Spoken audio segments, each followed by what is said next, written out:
Welcome to English Grammar Stage.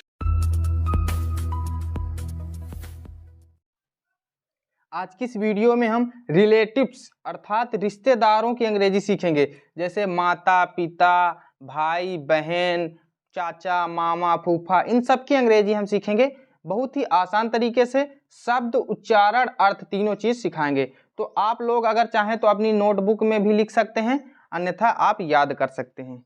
सबसे पहली meaning है MOTHER, मदर। मदर मीन्स माता। फिर होती है FATHER, फादर। फादर मीन्स पिता। फादर मीन्स पिता। अगर बोलचाल की भाषा में कहा जाए तो माता को मम्मी कहते हैं, मम्मी, और पिता को पापा या फिर डैड कह दिया जाता है। पापा या फिर डैड भी कह देते हैं। ठीक, तो ये बोलचाल की भाषा में प्यार से कह देते हैं, लेकिन जो अंग्रेजी होती है वो मदर और फादर होती है। ठीक, इसके बाद HUSBAND, husband. Husband, husband means होता है, हस्बैंड मीन्स पति होता है। जैसे आपके जो पापा हैं आपकी मम्मी के पति हैं, तो उनको हस्बैंड कहते हैं। ठीक, और WIFE, इसका मतलब होता है वाइफ। वाइफ, वाइफ मीन्स पत्नी।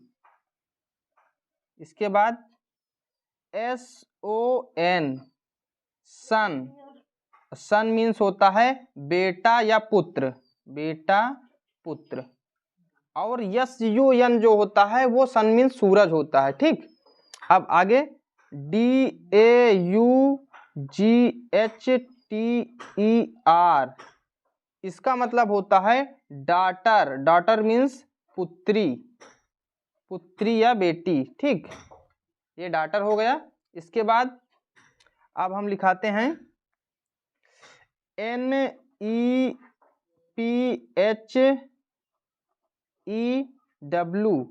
नेफ्यू। नेफ्यू, नेफ्यू मीन्स होता है भतीजा या भतीजी। भतीजा, भतीजी। ठीक, भतीजा भतीजी को नेफ्यू कहते हैं। इसके बाद NIECE, इसको नीस पढ़ते हैं। नीस मीन्स होता है भांजा या भांजी। भांजा या भांजी।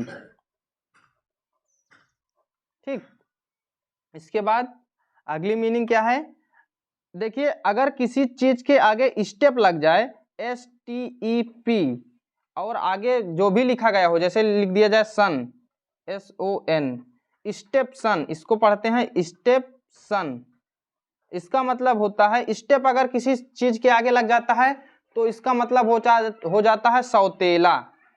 सौतेला। अब सन लगा है तो बेटा हो जाएगा, सौतेला पुत्र, है ना।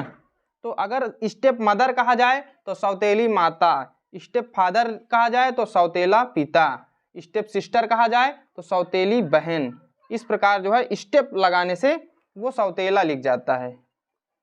आगे UNCLE, अंकल। अंकल मीन्स होता है, अंकल मीन्स तीन चीजें होती हैं, याद रखना, चाचा, मामा और फूफा। फूफा, चाचा मामा और फूफा, ये तो अंकल तीनों लोगों को कहा जा सकता है। और किसी अनजान व्यक्ति को अगर पिता के बराबर के उम्र के होते हैं तो उनको भी हम अंकल कह दिया करते हैं।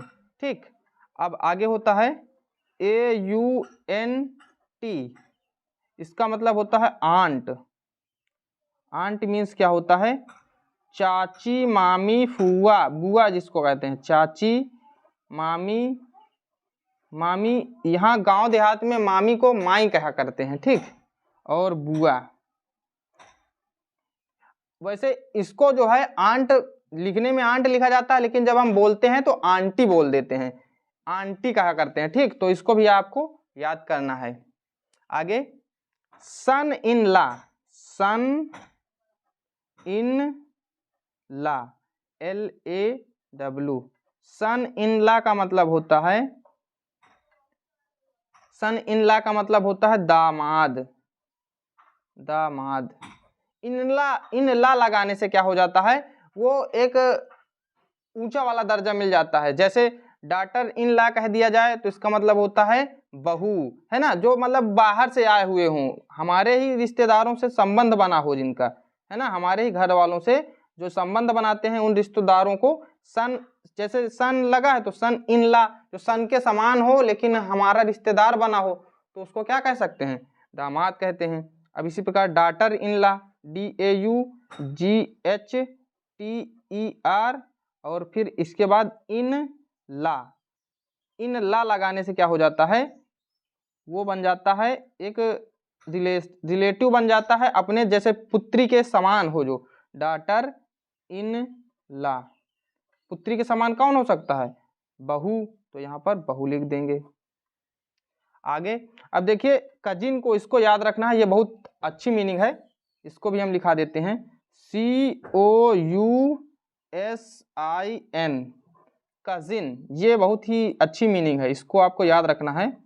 कजिन मीन्स होता है चचेरा, ममेरा या फिर फुफेरा, तीनों के अगर भाई बहन हो, भाई बहन लेकिन चचेरा, ममेरा, फुफेरा, चचेरा भाई बहन, भाई भी हो सकता है और बहन भी हो सकता है, उसको हम कजिन कहते हैं। ठीक, तो जैसे चाचा का लड़का है तो उसको हम कजिन अंग्रेजी में बोल सकते हैं, मामा का लड़का है तो भी हम बोल सकते हैं, और बुआ का लड़का है तब भी हम बोल सकते हैं। अगर वो बहन है तब भी हम वो उसको कजिन ही बोलेंगे। ठीक, ये बहुत ही अच्छी मीनिंग है। अब जैसे हम ग्रांड लगा देते हैं किसी के आगे तो उससे आभास होता है कि वो थोड़ा बड़े हैं। ग्रांड जैसे हम कहते हैं ग्रांड, GRAND, फिर इसके बाद मदर लगा दें, MOTHER, grand mother, grand mother. Grand mother का मतलब होता है जो हमारे माता पिता के माता पिता हों, समझ रहे हो ना, जैसे माँ की मम्मी हो, नाना नानी, है ना, तो नानी हो सकती है या फिर दाई हो सकती है जिसको दादी कहते हैं। तो ग्रांड मदर माने होता है दादी या फिर नानी। और ग्रांड फादर अगर लिख दिया जाए, grand father, FATHER, grand father. Grand father means होता है दादा या फिर नाना। ठीक, अब देखिए गांव देहात में जो है दादा को बाबा कहा करते हैं, तो उसकी अंग्रेजी भी यही होती है, ग्रैंड फादर, बाबा। ये ना सोचना कि अलग अंग्रेजी होती है। और जो गांव देहात में दादाजी कहते हैं वो बड़े पापा को दादाजी कहा करते हैं। तो दादा क्या होते हैं, पिताजी के पिताजी को दादा कहते हैं। ठीक, लेकिन गांव देहात में अगर पिता से कोई बड़ा मतलब बड़े पापा हैं तो उनको यहाँ पर दादा कहा करते हैं ना। देखिए दो मीनिंग छूट गई हैं, SISTER, सिस्टर। सिस्टर मीन्स होता है बहन, बहन। और BROTHER, इसको ब्रदर पढ़ते हैं, ब्रदर। ब्रदर मीन्स भाई। ये दो मीनिंग छूट गई थी इसलिए हमने इनको भी बता दिया। अब आगे क्या होता है, अगर हम सिस्टर के आगे इन ला लगा दें, सिस्टर इन ला, तो इसका मतलब क्या हो जाएगा, जो बहन के समान हो लेकिन हमारे घर वालों के रिलेशन में नहीं आई हो तो उसको कहते हैं क्या, जैसे सिस्टर है तो हम उसको क्या कहेंगे, भाभी। तो सिस्टर इन ला को हम भाभी कहेंगे, सिस्टर इन ला।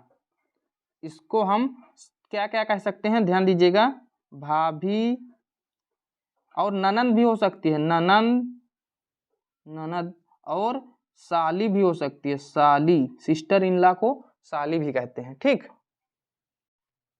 अगर एक साथ हम माता पिता को लिखें, जैसे कह दिया जाता है माता पिता, तो उसकी अंग्रेजी क्या होती है, ध्यान दीजिएगा, माता पिता। तो उसकी अंग्रेजी होती है parents, PRENTS,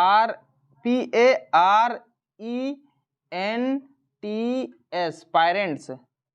parents, parents means क्या होता है, माता पिता। ठीक, ये सारी अंग्रेजी काफ़ी महत्वपूर्ण है दैनिक जीवन के लिए, तो आप लोग इनको लिख लें और याद कर लें।